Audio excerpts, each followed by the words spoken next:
Muy buenos días, un cordial saludo a todos. Soy el doctor Julián Camilo España Saavedra, anestesiólogo, y el día de hoy vamos a hablar de la oxicodona, un opioide que ha tenido muchas controversias y que actualmente es bastante utilizado, sobre todo en Norteamérica.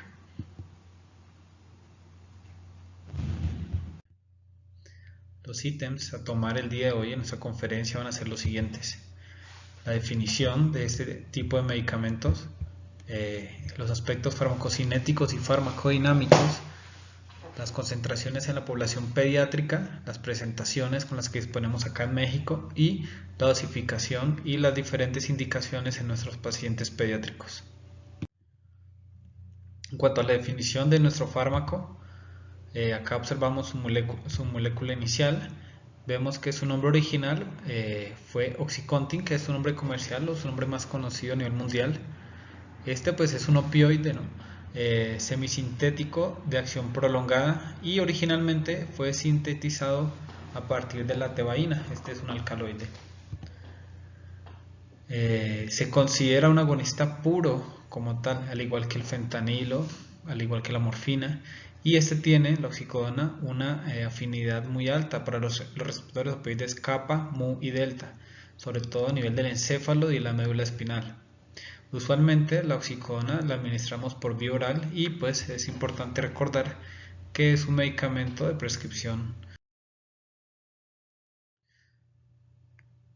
Muy bien, en cuanto al mecanismo de acción de la oxicodona, al igual que otros opioides como la morfina, que este es un claro ejemplo, vemos que la morfina se une a su receptor, en este caso receptor mu, y este va acoplado a la proteína G. La proteína G va a generar que se disminuyan o inhiban los niveles de anilato ciclasa y disminuyen los niveles de AMP cíclico. Al disminuir los niveles de AMP cíclico, ¿qué vamos a generar? Vamos a generar que a nivel de acá de esta membrana se abran los canales de potasio y haya una hiperpolarización celular.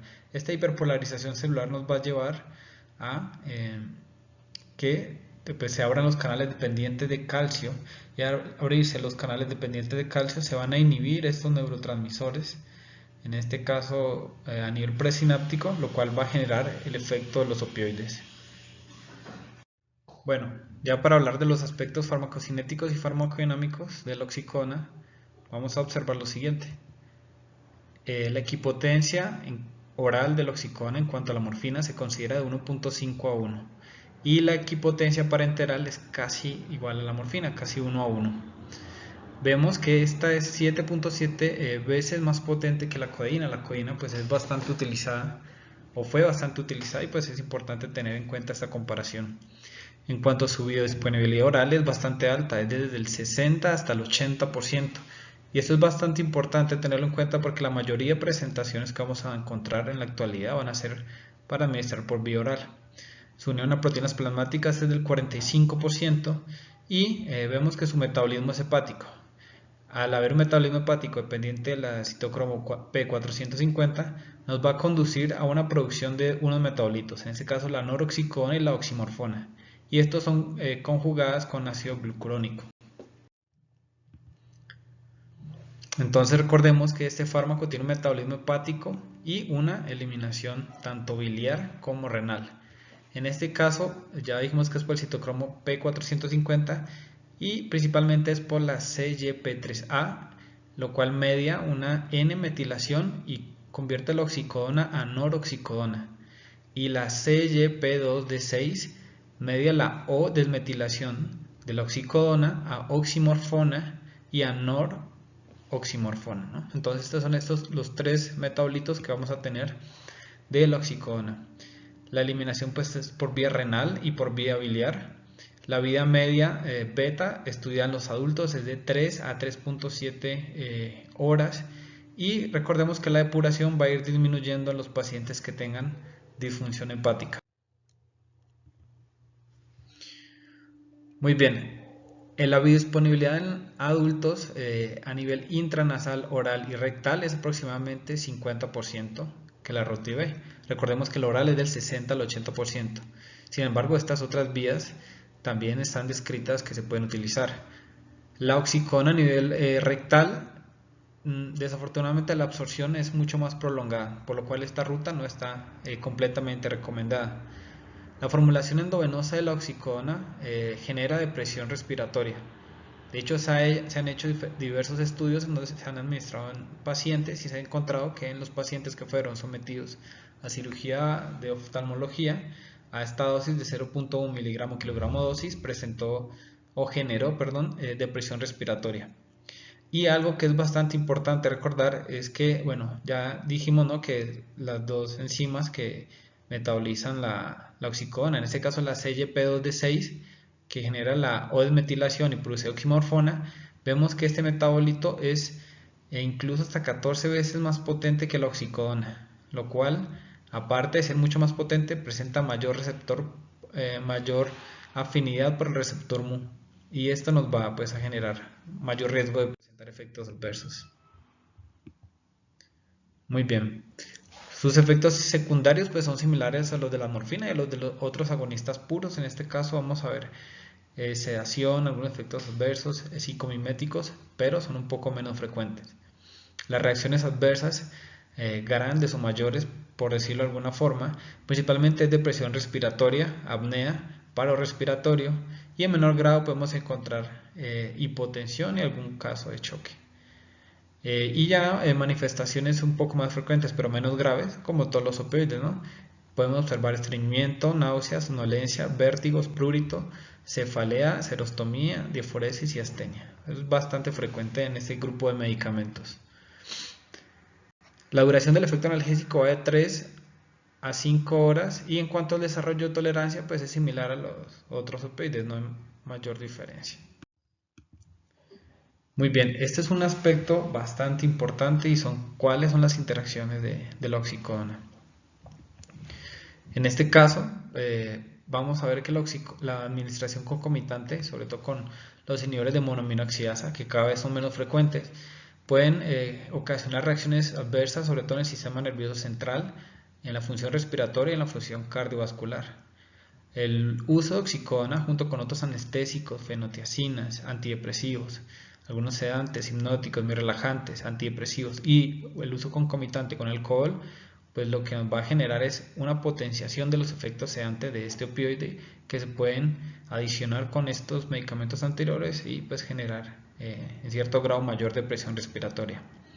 La administración concomitante de inhibidores o sustratos de la citocromo P450, y sobre todo de esta enzima, la que ya mencionamos anteriormente, que es la que la metaboliza, puede disminuir el metabolismo de la oxicodona. Algunas interacciones inhibidores selectivos de la recaptación de serotonina bastante frecuentes, como lo que es la sertralina y la fluoxetina, se han evidenciado. También vemos que reduce la oxicodona la biodisponibilidad de las ciclosporinas, y en este caso la rifampicina, que es un antibiótico, pues va a favorecer el aclaramiento de la oxicodona. En cuanto a los antihipertensivos y los diuréticos, van a favorecer la hipotensión per se que causa este opioide. Entonces también es bastante presente tener en cuenta este tipo de interacciones farmacológicas. En cuanto a las consideraciones en nuestra población pediátrica, recordemos que es metabolizado por el hígado. Las enzimas, mediado por el citocromo P450, y tenemos estas enzimas, ¿no?, la CYP3A y la CYP2D6. Desafortunadamente estas enzimas están inmaduras en los neonatos. Entonces vamos a separarlos. Los neonatos, sobre todo los prematuros extremos, pues tienen una vida media de eliminación en cuanto a la oxicodona de 8.8 horas, bastante larga. La vida media de los neonatos prematuros de 7.4 horas, los neonatos a términos más o menos 4.1 horas, y los niños ya un poco mayores más o menos 2 horas, ¿no? Entonces ya se acerca un poco más al adulto, que es en promedio 3 horas. Pero esto sí es bastante importante tenerlo en cuenta, estas diferencias, sobre todo en nuestros pacientes prematuros. Si llegamos a disponer de este tipo de medicamento a nivel endovenoso, pues entonces lo ideal es evitar el uso en esta población, sobre todo de temprana. Ok, en este artículo que se nos presenta en el año 2019 por el Dr. Shen, lo que se buscó fue pasar a un modelo farmacocinético de una forma simulada en cuanto al modelo PBKK PK de los adultos y extrapolarlo a nuestros pacientes en edad pediátrica. Entonces se tomaron todos los referentes, ya sea tanto anatómicos como fisiológicos, la unión a proteínas, la depuración, que vemos que es diferente en esta población pediátrica, y pues se trató, ¿no?, de comparar. ¿Qué se encontró? Pues que desafortunadamente, a pesar de ser semejantes, pues los neonatos requieren infusiones un poco más altas, porque cuando se suspende es tan rápida la depuración que su efecto dura un poco menos. Y cada dosis de 0.1 miligramo kilogramo, que es una dosis adecuada para un paciente adulto, en un paciente pediátrico pues vamos a encontrar cuadros de lo que es apnea o muchos eventos de depresión respiratoria. Muy bien, en este otro artículo que tenemos acá es del año 2021 de la revista de Anestesiología Pediátrica, y el Dr. Morse quiso buscar, recordemos por un modelo también de simulación, cuál era la dosis objetivo, la dosis target a nivel endovenoso, pues para el dolor agudo respecto a la oxicodona en nuestros pacientes pediátricos. Utilizó igual una simulación, vemos el modelo tricompartimental acá, bastante conocido, y lo que hizo, o él ya asumió como tal, que una concentración objetivo de 35 microgramos por litro, en este caso un paciente, ¿no?, se asocia con una analgesia adecuada y no tiene tantos riesgos o tantos efectos de presión respiratoria, como lo evidenciamos anteriormente y con el estudio que acabo de mencionar.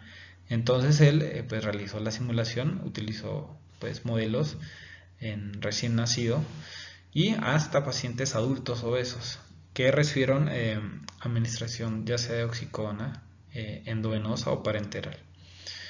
Encontró que hubo un 84% en cuanto a las concentraciones de oxicodona simuladas dentro del rango aceptable durante la dosificación de mantenimiento. En este caso, él encontró que una dosis de carga y una dosis de mantenimiento para un niño más o menos de 5 años es de 100 microgramos kilogramo, en este caso dosis de carga, y dosis de mantenimiento de 33 microgramos kilogramo hora. Y lo extrapoló, lo comparó con el adulto. El adulto vemos que su dosis de carga es de 100 también y una dosis de mantenimiento de 23 microgramos kilogramo hora. Vemos que la dosis de mantenimiento es mucho más baja porque pues en un paciente pediátrico pues la depuración es un poco mayor, ¿no? Entonces hay que tener en cuenta eso. Como conclusión, el doctor Morse determinó que una concentración de oxicodona de 35 microgramos por litro pues es una concentración adecuada que se puede tener como objetivo en nuestros pacientes pediátricos y que no tiene tanto riesgo de depresión respiratoria, ¿no? Entonces es bastante interesante este hallazgo. Vemos que mientras menores sean los pacientes, en este caso él dijo que más hacia el extremo de vida, hacia los neonatos, los recién nacidos, pues la duración de la infusión tiene que ser un poco más prolongada, ya que el efecto analgésico pues puede cesar de una forma más pronta cuando se suspende la infusión. Muy bien, esto es bastante importante tenerlo en cuenta. Fue un aviso que sacó la FDA, hizo una revisión de este tipo de medicamentos, ya ha sacado revisiones de otros fármacos como lo es el tramadol en paciente pediátrico. En este caso, para el año 2019 ellos hicieron un comité para pues poder indagar, ¿no?, qué situaciones pueden presentar los pacientes pediátricos que sean sometidos a la administración de oxicodona. ¿Y qué encontró? Bueno, ya había mencionado al inicio de la charla, ¿no?, que el nombre más común es el Oxycontin, así como se comercializó en Estados Unidos por este laboratorio que pues actualmente tiene ciertos problemas con la justicia por la crisis opioide que se ve en Estados Unidos, pero bueno, no es tema de esta charla el día de hoy. Sí, es como cultura general saberlo un poco. Y bueno, nos dice cuándo fue aprobado por la FDA para su administración. Fue en el año 95. Es un agonista opioide. La indicación en el paciente pediátrico pues es una tolerancia a opioides, ¿no?, y lo recomiendan sobre todo pacientes, ¿no?, mayores de 11 años. Entonces ellos toman de corte de 11 años y edades superiores que pues sean renuentes o resistentes a la administración de otros medicamentos u otro opioide débil. Y ellos están hablando que la administración o la tolerancia pues se presenta posterior a los 5 días, mínimos una a una dosificación de 20 miligramos por día de oxicodona. Y las diferentes formulaciones que cuentan en Estados Unidos de 10, de 15, de 20, de 30, de 40, de 60 y 80 miligramos. Okay. Entonces, ¿qué encontraron ellos? Bueno, solamente menos del 10%, 889 casos entre las edades de 11 a 17 años, se encontró que presentaron cuadros de tolerancia a opioides, en este caso por la prescripción de oxicodona, Oxycontin. Y la mayoría de estos casos, de 13 casos, pues fue a una exposición accidental, ¿no? A sobredosis, sobre todo, cuadros de sobredosis. Y los reportes adversos más frecuentemente encontrados entre la edad de 11 a 17 años, que es nuestro grupo, que ya podemos hablar del paso de la niñez a la adolescencia, pues es una adicción a la oxicodona y un abuso de esta sustancia. En cambio, las edades entre los 0 años y los 11 años, que podríamos considerar todavía niñez, fueron por cuadros de sobredosis. Entonces vemos que hubo una mala dosificación y una exposición accidental bastante frecuente, que pues ingieran ese tipo de medicamentos pues de algún familiar. Entonces vamos a separarlos, ¿no? Pacientes niños casi adolescentes, adicción y abuso, y pacientes menores, sobredosis y exposición accidental.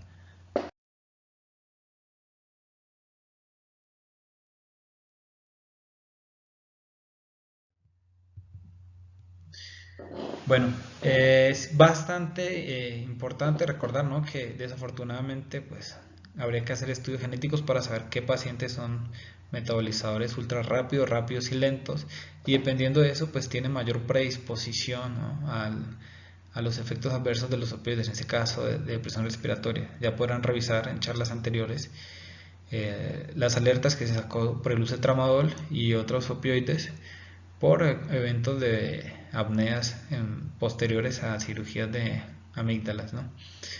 Pero bueno, en cuanto al uso de oxicodona, vemos que el problema que se enfrenta es más que todo al abuso de la dependencia.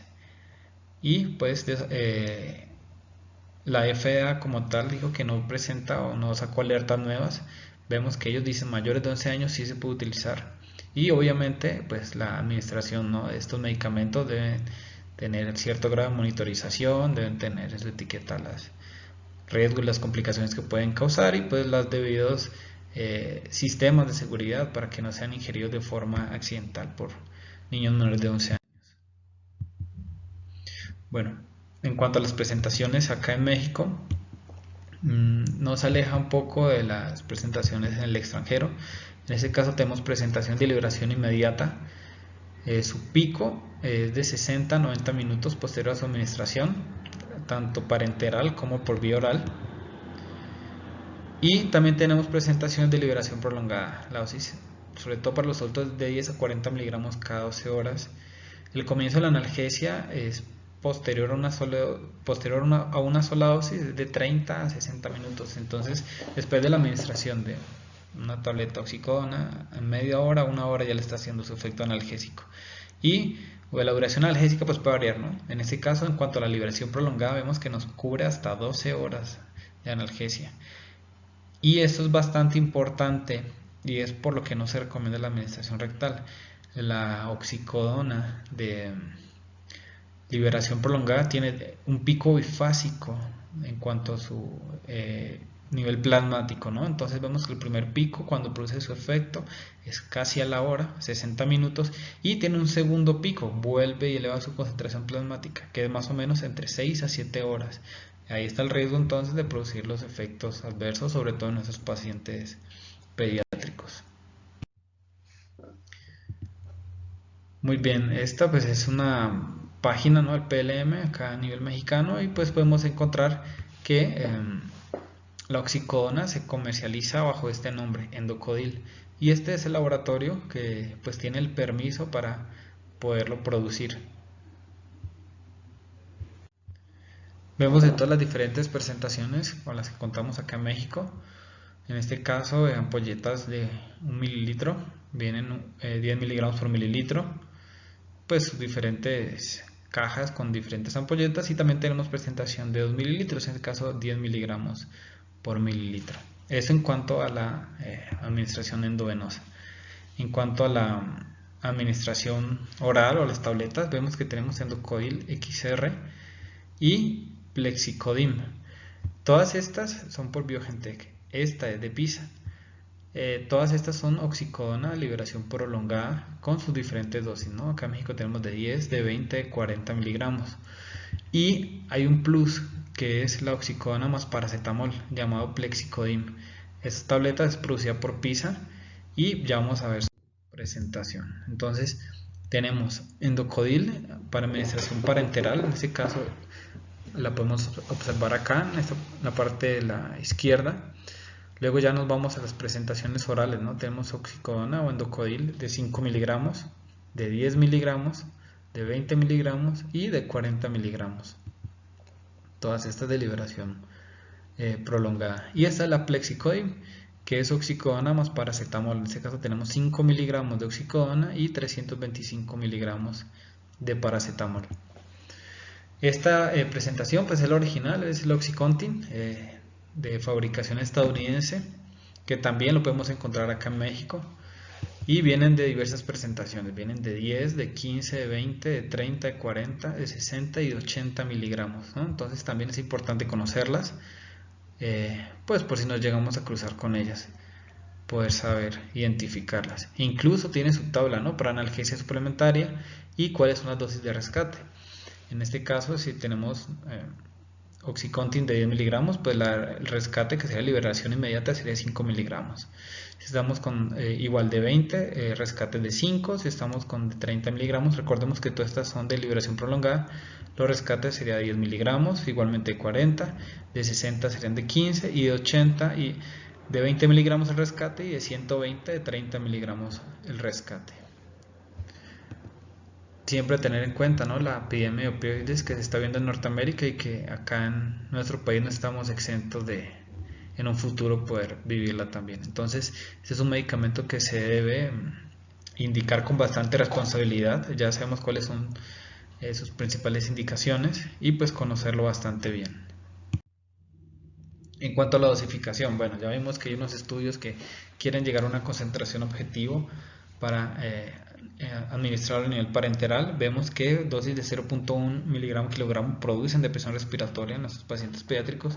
Entonces se hace la pregunta 1, bueno, ¿cuánto le vamos a poder administrar de oxicodona a nuestros pacientes?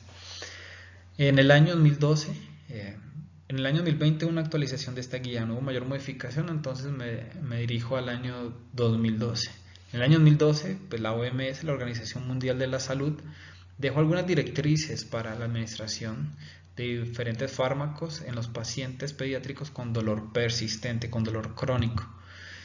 Vámonos para el apartado de oxicodona. Entonces ellos, a pesar de que no está tan recomendado por la FDA usarlo en menor de 11 años, las recomendaciones de ellos dicen: un paciente lactante de 1 a 12 meses podemos administrar oxicodona de 50 a 125 microgramos por kilo cada 4 horas.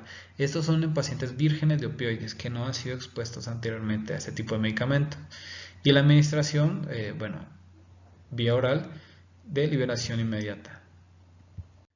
En cuanto a la administración en pacientes mayores de 8 años, ya nos está hablando que podemos utilizar la liberación prolongada y sería de 5 miligramos vía oral cada 12 horas. Todo esto en pacientes que son vírgenes opioides. Entonces, OMS nos está hablando de que podemos usarlo en pacientes menores. FDA, menores de 11 años, no está recomendado. Y vemos que pacientes vírgenes de opioides de 125 a 200 microgramos por kilo cada 4 horas, máximo 5 miligramos en pacientes con liberación, que le vamos a dar liberación inmediata, y de liberación prolongada 5 miligramos cada 12 horas. Tras una administración, una dosis inicial acorde a esta posología, se debe ajustar a un nivel que sea eficaz. Entonces es importante esto con los opioides, ir seleccionando la dosis indicada según cada paciente, ¿no? Entonces, si un paciente se mejora con una dosis un poco menor, pues nos debemos regirnos a esta.